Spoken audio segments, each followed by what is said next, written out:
आज बात करेंगे हम टच स्क्रीन और टच मोबाइल की।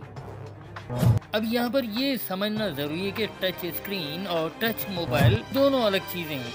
ये टच स्क्रीन की इजाद थी जो कि आज आपको mobile phone, ATM machine, lift machine, laptop और मुख्तलिफ जगहों पर नजर आती है। इसको बरतानिया से ताल्लुक़ रखने वाले E.A. जॉनसन ने 1965 को इजाद किया, जबकि डॉक्टर सैमुअल हर्ट्ज को भी 1971 में टच स्क्रीन का मौजूद कहा जाता है। बात टच मोबाइल की करें तो IBM वो पहली कंपनी है जिसने 1992 में पहला प्रोटोटाइप टच स्क्रीन मोबाइल मुतारिफ करवाया। ये प्रोटोटाइप था जिसको 2 साल के बाद 1994 में कमर्शियल करके मार्केट में मुतारिफ करवा दिया गया।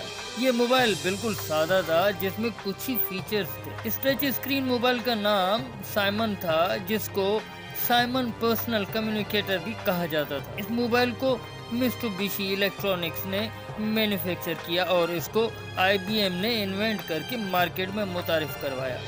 ये मोबाइल एंड्रॉयड नहीं था, जिसकी वजह से इसमें कुछ ही फीचर्स थे जिनमें फ़ोन कॉल्स, ईमेल, फैक्स भेजना और रिसीव करना, address book, calendar, appointment scheduler, calculator, time clock और नोटपैड शामिल थे, जिसको टच स्क्रीन से कंट्रोल किया जाता था। ये इस वक्त की बहुत ही एडवांस टेक्नोलॉजी थी।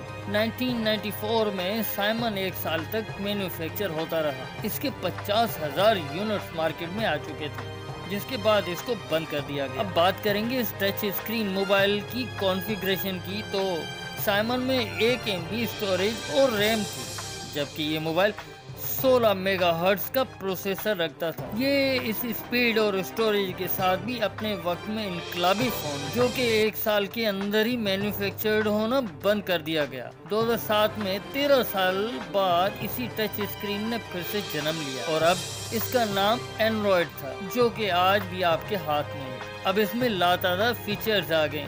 अब ये सिर्फ एक मोबाइल फ़ोन नहीं बल्कि ज़िंदगी का अहम हिस्सा बन चुका है।